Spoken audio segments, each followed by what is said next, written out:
How to fix keyboard disappeared in Realme 13. So let's start the video. First of all, open settings. In settings, scroll down and here you can see the option system and update. Now click on it and then click on keyboard and input method. Now click on current keyboard. Now here you can set your keyboard as default. After set your keyboard as default, then go back and click on backup and reset.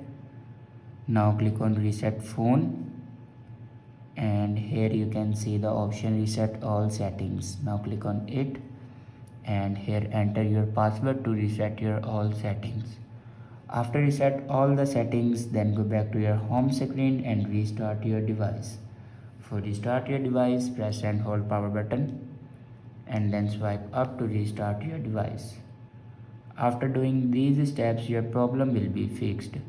I hope this video is helpful for you. Thanks for watching.